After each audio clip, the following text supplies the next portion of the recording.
오늘 제24회 파주예술제의 일환으로 여러분들과 함께할 저는 사진작가협회 파주지부 회원 조영석입니다. 옛날에는 아날로그 필름 카메라 시대에는 특정인만이 사진을 하였지만은 오늘날에는 디지털 시대를 맞이해서 남녀노소 누구나 막론하고 손쉽게 사진을 즐길 수 있는 대중화가 되었습니다. 그러나 카메라에 의한 사진은 카메라 사진이지 내가 원하는 나의 사진이 될 수가 없습니다. 하여 오늘 강의를 통해서 기초적으로 이론을 배우신다면 기계에 의한 사진이 아니라 나의 사진이 될 수 있다라고 믿습니다. 강의에 들어가기 전에 질문 하나를 하겠습니다. 여러분은 왜 사진을 찍습니까? 대다수의 의견을 물어보니까 좋은 사진은 멋진 사진을 찍으면 행복하다. 또한 행복한 장면을 두고두고 볼 때마다 행복하다. 공모전에 낙선을 하면은 속상하지만은 입선을 하면은 행복하다. 사진을 찍으러 갈 때에는 기분이 좋은 그러한 기대감으로 행복하다. 결론적으로 행복이라고 하는 단어 두 것이 이 사진 속에 내포되어 있다라고 생각이 됩니다. 우리의 인생은 세 가지로 이렇게 나눈다면은 청소년기, 장년기, 또 말년기, 즉 황혼기, 이게 셋으로 나눈다고 보지만은 서양에서는 서드 에이지, 퍼스트 에이지, 이것은 1살서부터 25살 때까지 인생의 학습 단계, 부모의 그늘 밑에서 생활을 하는 것을 말합니다. 두 번째는 세컨드 에이지, 25살서부터 50세까지, 이때는 왕성한 활동으로 나 자신의 가정과 자녀들의 양육을 위한 시간입니다. 세 번째, 서드 에이지, 이것은 50살 이후에 황혼기까지의 말년기를 이야기를 하고 있습니다. 그러나 미국의 세들러 박사는 이 서드 에이지가 일명 핫 에이지, 뜨거운 인생이라고 이야기를 합니다. 왜 그런 얘기를 하는가 하니 이분은 뜨거운 인생을 살아가는 필요한 충족 조건이 뭐냐고 질문을 하고 있습니다. 돈과 명예와 사회적 지위가 아니라 내면적 만족 추구라고 말을 하고 있습니다. 내면적 만족 추구, 심적 행위, 즉 취미 활동을 말씀을 하는 것입니다. 우리 인생에서 가장 불행한 사람은 무엇일까요? 취미 활동이 없는 사람이 가장 불쌍한 사람이라고 세들러 박사는 이야기를 하고 있습니다. 다시 말해서 결론적으로 말년의 내면적인 추구와 내면적 만족을 위해서는 취미 활동이 가장 적합하다라고 이 박사님은 말씀을 하고 있습니다. 그래서 지금 사진에 대한 이론을 배우고자 하는 것입니다. 첫 번째로 사진 찍는 사람들의 기본 자세가 중요합니다. 여러 가지가 있지만은 대충 7가지로 생각을 해보겠습니다. 카메라의 성능을 제대로 우리가 알고 찍어야만 될 것입니다. 카메라는 만능이 될 수가 없습니다. 근본적으로 구도, 빛, 셔터, 조력의 관계를 잘 알면은 80% 성공이라고 볼 수가 있습니다. 세 번째는 욕심을 내지 말고 단순하게 사진을 찍어라. 네 번째는 작은 것도 크게 보고 큰 것도 작게 보라. 다섯 번째는 이론을 배운 후에는 많이 찍되 서두르지 말고 침착하게 촬영을 하라. 여섯 번째, 자연을 사랑하자. 자연은 내 개인 것이 아니라 많은 사람들의 공유물이기 때문입니다. 또한 7번째, 사진작가가 되기보다는 먼저 인간이 되어야만이 되겠습니다. 그러면 카메라의 모두 기능에 대해서 말씀을 드리겠습니다. 카메라의 기능은 크게 4가지로 구분이 됩니다. 첫 번째는 프로그램 모드. 이 프로그램 모드는 조리개와 셔터의 속도를 카메라가 선택을 하는 것이지 나의 의도와는 별개입니다. 두 번째, 조리개 우선 모드. 이것은 조리개를 우선을 선택할 때에는 셔터 속도가 자동으로 설정되는 겁니다. 세 번째, 셔터 우선 모드는 조리개가 자동으로 설정되는 것입니다. 네 번째, 수동 모드는 조리개와 셔터를 내가 임의적으로 설정을 해서 촬영하는 것을 말하는 것입니다. 어떠한 경우에 프로그램 모드와 조리개 우선, 셔터 우선 모드로 또 수동 모드로 찍는 것에 대해서는 다음 장부터 상세히 말씀드리고자 합니다.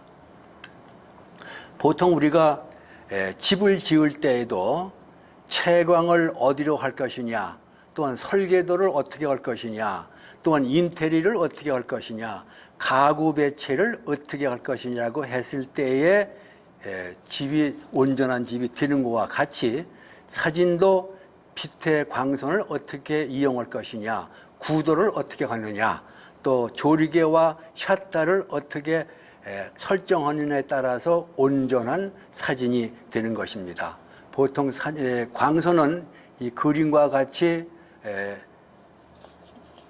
순광, 사광, 측광, 반역광, 이렇게 또 역광 이런 종류로 이렇게 되어 있는데 하나하나 여러분들과 함께 이 빛에 대해서 논하고자 합니다. 첫 번째로는 순광이라는 것은 이 앞에서 피사체 앞에서 찍는 것을 순광이라고 합니다. 그 다음에 사광은 이쪽 약 한 45도 정도 되는 데에서 찍는 것을 말합니다. 그 다음에 측광은 태양과 피사체가 90도가 됐을 때 이것을 사광이라고 하고요. 그 다음에 이쪽의 반사광은 135도 정도 됐을 때가 사광이라고 합니다. 그럼 역광은 180도 뒤에서 비추는 광선을 말합니다. 그러면 어떤 경우에 빛의 광선을 이용할 수 있느냐? 첫 번째, 순광이라는 것은 보시다시피 이 태양이 앞면에서 비치는, 즉 0도에서 비치는 겁니다. 이것은 이런 사진을 찍을 때에는 입체감은 없지만은 그러나 사진은 100% 잘 나옵니다. 그래서 기념사진이나 증명사진, 기록사진 같은데 많이 이용하는 빛의 종류가 되겠습니다. 그 다음에 사광이라는 것은 약 얼굴에 45도에서 비치는 이러한 광선인데 이와 같은 광선을 비치는 것이 우리가 가장 무난한 촬영법입니다. 그래서 일반적인 사진 촬영이나 풍경 사진 같은 경우에는 약 한 70% 정도가 우리가 사광을 이용해서 사진을 찍는 경우가 많습니다. 그 다음에 측광이라는 것은 피사체의 90도에서 촬영하는 것을 말하는 것입니다. 이때는 약간 얼굴이 어두울 때가 있으니까 이때에는 반사판이나 후라시를 사용하시기를 바랍니다. 이러한 사진은 건물 사진이나 또한 계곡 사진, 또 개성 있는 사진을 찍을 때에는 이렇게 측광으로 찍는 수가 있습니다. 자, 역광이라는 것은 피사체의 뒤쪽에서 비추는 것을 우리는 즉 순광의 반대가 되겠죠.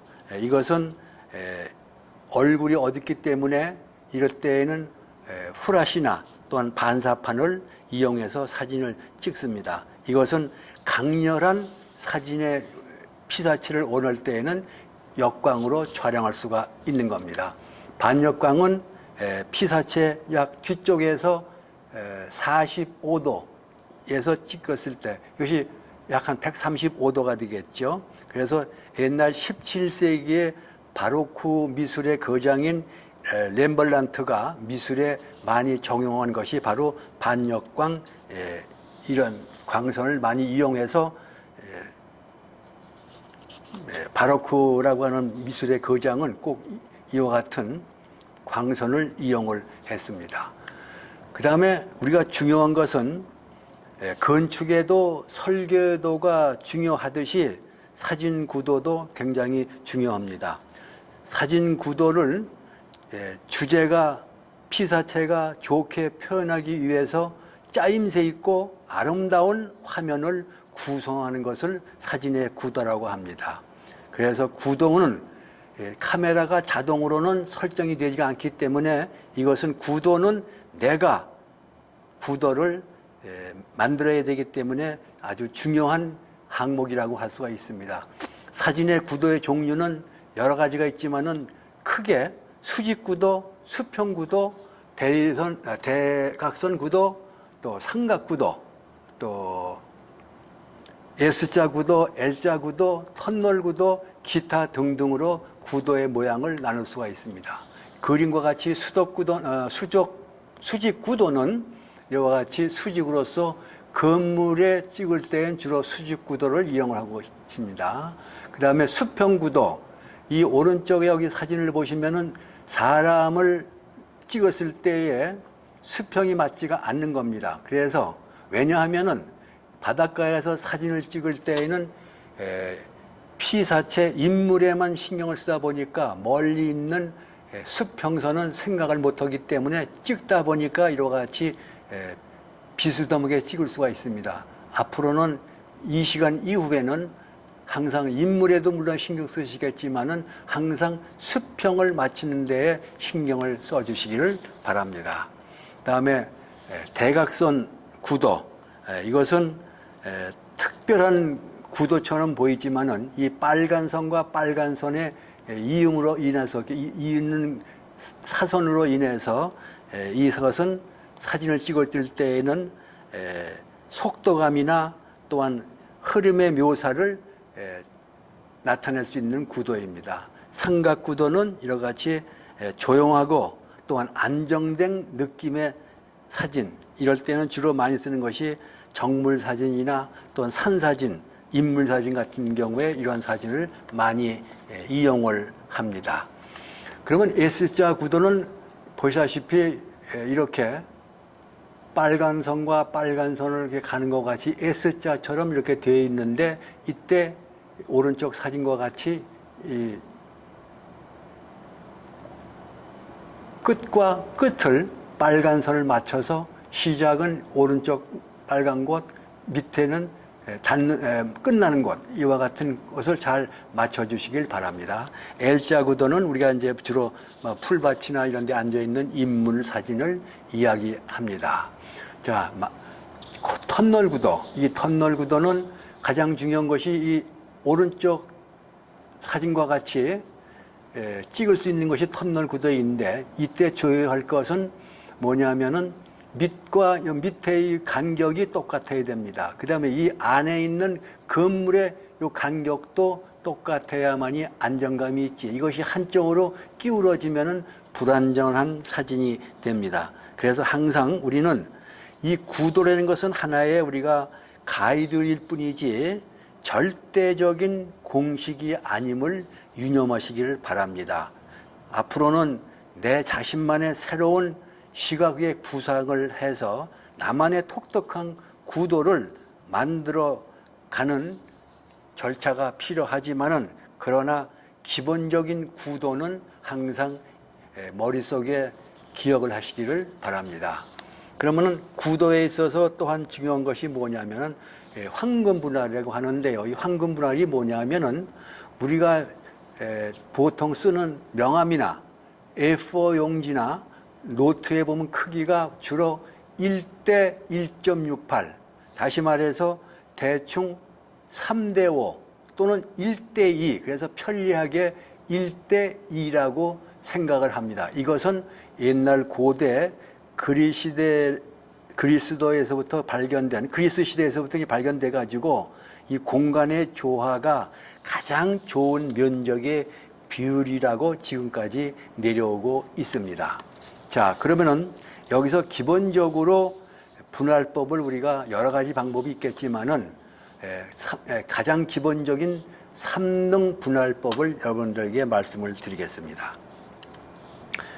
3등 분할법은 어떠한 그 화면 자체를 이렇게 세 등분, 가로, 세로 세 등분해서 이 가운데가 핵심적인 피사체가 들어가는 곳을 얘기합니다. 가로 사진도 마찬가지로 3등분, 가로 3등분, 세로 3등분을 해서 가운데 이 선이 핵심적인 피사체가 들어가는 것을 말을 하는 것이죠.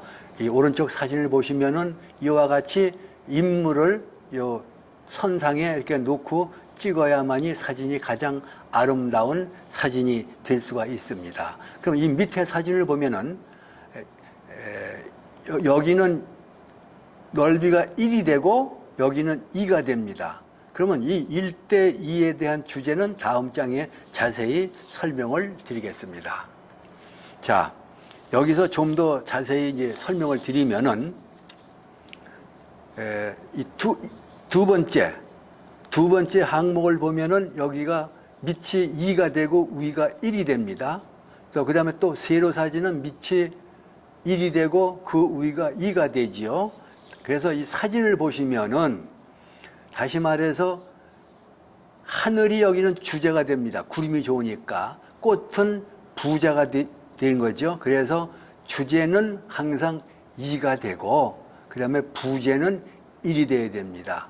그러면 내가 또 꽃이 너무나도 주제가 되고 싶다라고 할 때는 꽃을 2로 놓고 그 다음에 부제인 이 산을 1로 이렇게 놓는 것입니다. 다시 말해서 내가 찍고자 하는 그 핵심이 주제가 2가 되고 부제는 1로 배치를 할 때에 그 사진이 가장 아름다운 사진이 되는 것입니다.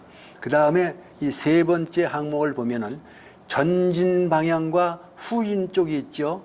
앞으로 이 나가는 이쪽을 항상 2로 하고 그 다음에 항상 뒤쪽은 1로. 그러니까 전진 방향은 2, 후면은 1. 근데 여기서 보면은 이 사진은 앞쪽은 1이 되고 후면이 넓지 않습니까? 이러면 이런 사진은 불안한 사진이기 때문에 항상 앞쪽이 2, 뒤쪽은 1로 배치해서 사진을 찍으시기를 바랍니다. 자, 그러면 이제 조리개라는 것이 뭐냐? 조리개의 역할은 빛의 양을 조절하는 겁니다. 조리개를 조이면은, 조인다는 것은 이 숫자가 많은 이 방향 오른쪽으로 한 것, 11, 16, 22, 32 이것을 조인다고 하고 그 다음에 4, 2.8, 2 이 밑으로는 열어준다라고 얘기를 합니다. 그래서 이 조리개의 역할은 빛을 많이 받으려고 하면 열어주고 빛을 조금 받으려고 하면 조여주면 되는 것이지요. 그러면 어떤 역할을 하느냐? 효과가 있을 것입니다. 조리개를 열다는 것은 숫자가 이렇게 4, 2.8, 2가 되는 거죠. 열면은 배경이 흐려집니다. 여기 사진에 보시다시피 이것은 사진이 흐리죠. 이것은 조리개를 많이 열어줬을 때 이렇게 흐려지게 되고 조리개를 조이면은 전체 화면이 선명하게 됩니다. 그래서 우리가 조리개에 대한 그 역할은 조이면은 선명하고 열어주면은 흐리다. 이러한 효과가 있는 거기 때문에 이 조리개에 대한 기능을 잘 알아두시기를 바랍니다. 그다음에 셔터라는 것이 무엇이냐? 셔터는 빛에 들어가는 그 양을 시간으로 조정하는 기능을 하는데요. 이것은 속도는 보통 2, 4, 8, 15, 30, 60, 125, 250 이렇게 나갑니다. 그러면 이 속도에도 종류가 있는데 저속이 있고 그 다음에 중속이 있고 고속이 있습니다. 저속은 30초 이내를 저속이라고 하고 중속은 60초 이상 250초. 주로 우리가 여기 중석을 주로 사진을 많이 촬영을 하는 것이 중석으로 많이 찍지요. 그 다음에 고석은 250 이상. 그럼 어떤 때 저석을 찍고 어떠한 때에 고석을 찍고 어떤 때 중석을 찍느냐. 이 그림을 보시면 아실 겁니다. 고석으로 찍으면 이와 같이 물방울이 딱 정지된 상태가 되죠. 그 다음에 중석이면은 어느 정도 물줄기가 흘린 것이 보입니다. 그러나 저속으로 갈 때에는 이와 같이 뽀얀 안개처럼 환상적으로 사진이 되는 겁니다. 그 밑에 사진도 보시면 알지만은 요것은 고속, 요거는 중속, 이거는 저속. 그랬을 때 어떤 때 우리가 저속을 많이 쓰냐면요. 폭포수 같은데 이게 저속을 쓰게 되면은 굉장히 환상적으로 비단결처럼 물줄기가 아름답게 보이는 겁니다. 그래서 주로 이제 이때나 사진을 많이 사용하고 아니면 이제 그 빛에 대한 그 궤적을 찍는다든지 아니면 이끼 계곡 같은 데 가서 찍을 때 이렇게 많이 사진들을 찍고 있습니다. 그러면 우리가 조리개와 샷다의 그 관계가 어떻게 설정이 되는 것을 여러분들이 잘 알으셔야 될 겁니다. 조리개와 샷터는 천생연분 관계입니다. 다시 말해서 여러분이 조리개 우선으로 5.6을 놨을 때에는 셔터가 자동으로 250이 되는 겁니다. 또 내가 팔을 놨을 때에는 조리개 팔을 놨을 때에는 셔터 속도가 자동으로 125가 되는 거예요. 이와 같이 어떤 것을 우선으로 하느냐에 따라서 이 조리개와 셔터의 관계가 설정이 되는 겁니다. 반대로 셔터를 내가 예를 들어서 250으로 찍고 싶다고 했을 때에는 조리개가 자동으로 또 5.6이 되는 겁니다. 이래서 여러분들은 내가 조리개 우선으로 할 것이냐 셔터 우선으로 할 거냐에 대해서 결정을 지은 다음에 어떠한 우선을 먼저 두시기를 바랍니다. 그러나 바둑의 그 격언에도 정석을 다 외운 다음엔 잊어버리라고 했습니다. 사진도 원칙에 예외일 수는 없습니다. 그러나 너무 원칙에 매달리다 보면은 자신의 개성 있는 사진을 찍을 수가 없기 때문에 화면에 대한 구성이라든지 이 조리개에 대한 상호관계를 잘 숙지하셔서 나만의 사진이 될 수 있도록 좋은 시간이 되시기를 바랍니다. 그러면 조리개와 샷다 관계에 실예된 사진을 말씀드리겠습니다. 이것은 조리개 우선으로서 사진을 찍은 건데 조리개 우선을 갖다가 빠르게 열고 찍으면 배경이 이렇게 흐리고 그 다음에 조리개를 조이면은 이와 같이 선명하게 됩니다. 그럼 셔터는 어떠냐? 셔터를 느리게 하면은 이와 같이 사람이 동쪽으로 흔들리게 보이고 그 다음에 빠르게 하면은 이와 같이 정지 상태가 됩니다. 이 두 관계를 잘 숙지하셔서 촬영에 임해 주시기를 바랍니다. 그 다음에 우리가 주로 많이 찍는 인물 사진 촬영법을 말씀을 드리겠습니다. 우리가 보통 사진을 찍을 때는 인물 사진이나 풍경 사진을 주로 7, 80% 많이 찍지요.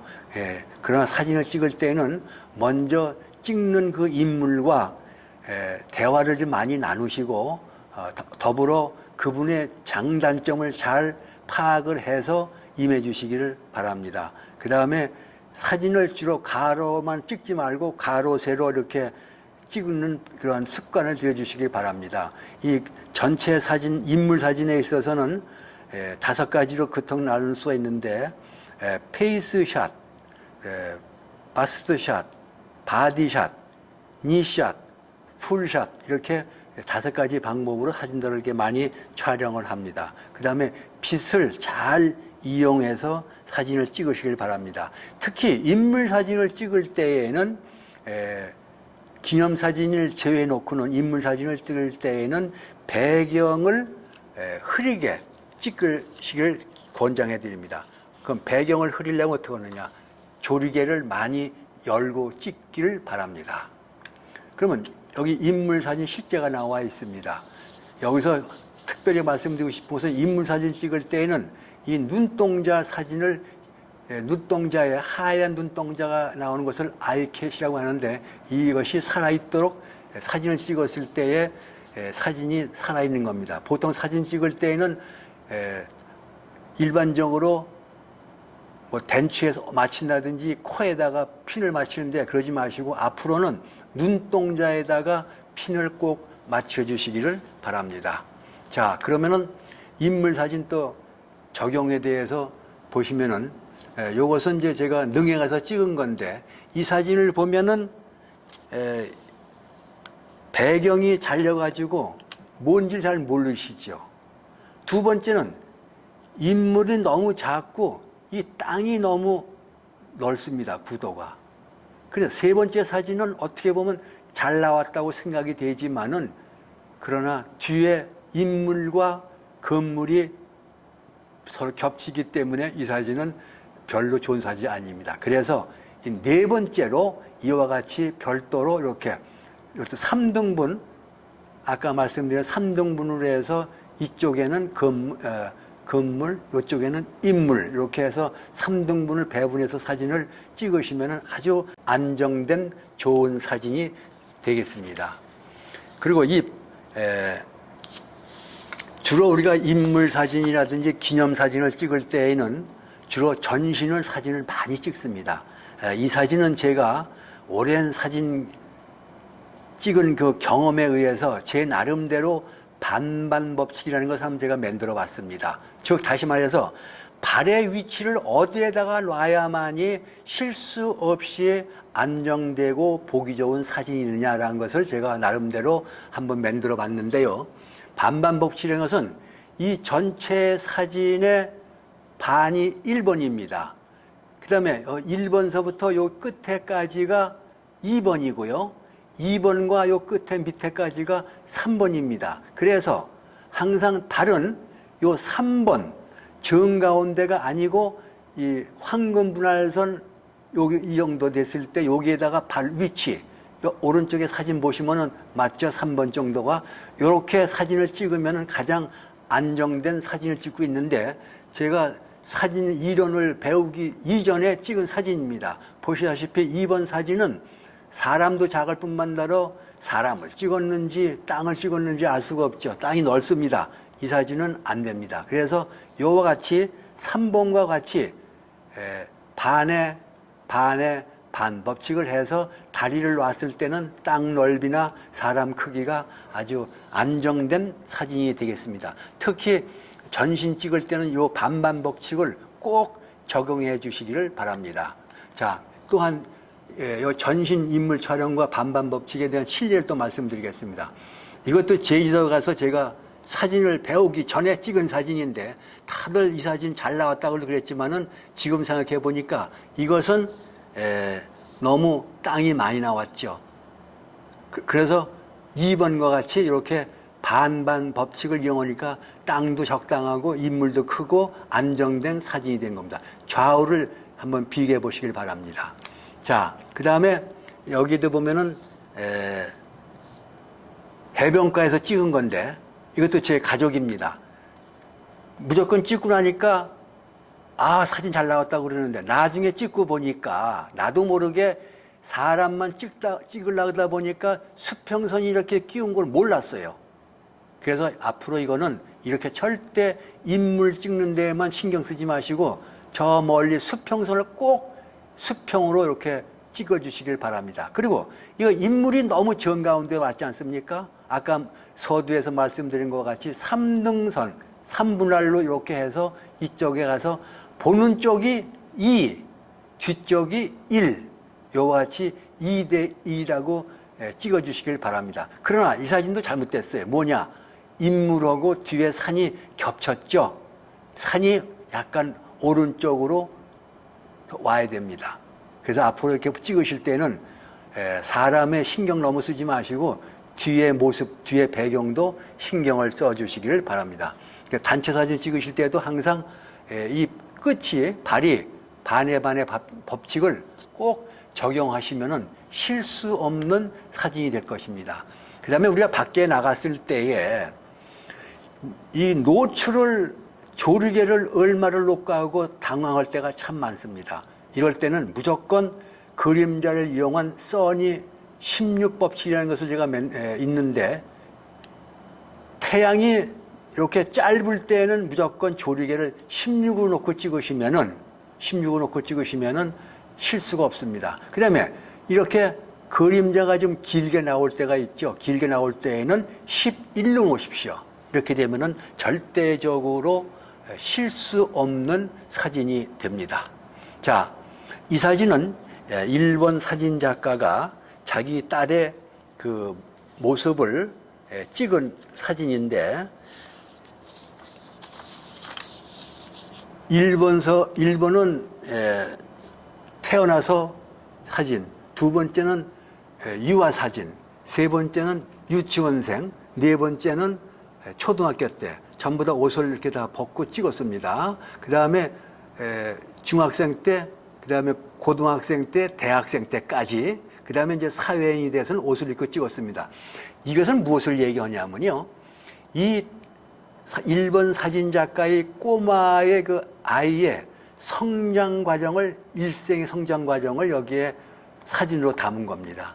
이것이 곧 뭐냐면은 역사성이 있고 먼 훗날 내가 이렇게 어렸을 때 이렇게 자랐구나라고 하는 그런 기록성이 있는 겁니다. 여러분들도 자녀분들을 어렸을 때부터 이렇게 계속 사진을 찍어서 두면은 먼 훗날 그 사진이 역사성이 있고 기록성이 있는 좋은 사진이 될 것입니다.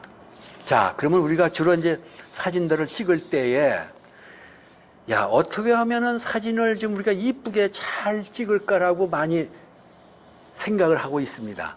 그러면 우리가 특히 발 사진을 보십시다. 발은 보통 할 때는 얼굴만 보지 발은 어떻게 하는지 잘 모르죠. 보통 발을 이렇게 하지 마시고 요렇게. 근데 이거보다도 더 좋은 거는 이와 같이 사진을 찍을 때 이 사진이 가장 아름답습니다. 그런데 사진을 찍을 때는 발 이런 거 신경 안 써요. 얼굴만 보고 찍습니다. 그러지 마시고 요와 같이 이왕이면은 이렇게 발 모양도 요와 같이 사진을 찍으시기를 바랍니다. 그 다음에 손 모양도 마찬가지입니다. 이렇게 찍지 마시고 손을 벌리지 말고 이렇게 다소곳이 이렇게 손을 모아서 찍지만은 모으는 것보다는 조금 이렇게 손을 좀 하나 벌리는 것이 더 아름답죠. 그 다음에 얼굴에 손을 댔을 때도 이렇게 손바닥을 보인다든지 손등을 보이지 마시고 이렇게 세 손가락은 구부리고 하나만 이렇게 볼에다가 대면은 아름다운 사진이 될 수가 있는 겁니다. 그 다음에 이 손도 마찬가지로 보면 이렇게 쭉 뻗지 말고 이렇게 오므려서 찍는 사진을 찍을 때 가장 아름다운 인물 사진의 발과 손 모양이 될 것입니다. 그러면 인물 사진을 찍는 데 있어서 우리가 사람마다 뚱뚱한 사람도 있고 또 갸름한 사람도 있죠. 이거 찍는 방법이 어떠느냐.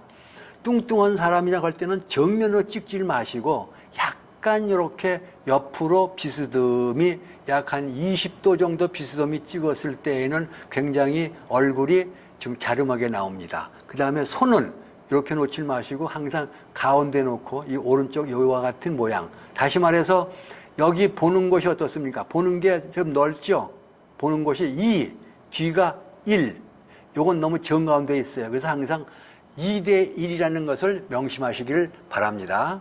그 다음에 요거는 좀 이제 갸냘픈 사람은 이렇게 정면으로 찍으면 너무 갸냘프니까 요것도 약간 한 15도 정도 이렇게 옆으로 서서, 옆으로 앉아서 찍으실 때 손 모양도 요와 같이 찍으시면은 아주 아름다운 인물 사진, 지금 짧은 시간이지만은 어떻게 하면 사진을 아름답게 찍을 수 있는 것을 여러분들에게 말씀을 드렸습니다. 그래서 앞으로 이것을 생각을 하셔서 잘 머릿속에 기억을 하셔서 사진을 찍으실 때에 좋은 사진이 되시기를 바라면서, 그래서 마지막으로 종합적으로 좋은 사진을 찍으려면은 좋은 사진에 반드시 세 가지 조건이 충족되어야 됩니다. 많이 보고 많이 다니시라는 겁니다. 그냥 많이 생각을 하고 조리개와 샷다와 구도와 빛에 대한 관계를 머릿속에 잘 기억하시길 바라면서 많이 촬영을 하십시오. 그 다음에 화면 구성을 사진을 성패가 좌우됩니다. 건축에도 설계도가 중요한 것 같이 저는 그래서 항상 주장하는 것이 이 구도를 굉장히 저는 주장하는 사람 중에 한 사람입니다. 그 다음에 많은 사람들이 공감하는 사진을 찍어야지 나만이 좋다고 나만 위한 사진이면 절대 안 됩니다. 그 다음에 주제를 내가 찍고자 하는 주제를 단순하게 찍어야지 복잡하게 찍지 않으시길 바랍니다. 그래서 사진은 뺄셈 예술이라고도 합니다. 그래서 우리가 기초의 원리를 잘 숙지하시길 바랍니다. 보통 어느 정도 알게 되면은 이제 사진 다 알았어 라고 이렇게 교만한데 그렇지 마시고 항상 또 겸손하시면서 항상 그 기본 원리를 매일매일 숙지하시고 공부하시길 바랍니다. 그래서 특히 조리개와 샷다 관계, 조리개를 조이면 배경이 선명해지고 조리개를 열면은 배경이 흐려진다. 샷다가 빠르면은 정지 상태가 되고 느리면은 움직이는 상태가 된다. 이것을 잘 기억하시길 바라고 이 오른쪽은 대한민국의 일출일몰의 시간이니까 참고하시길 바랍니다. 투서없이 강의를 들어주셔서 대단히 고맙습니다. 감사합니다.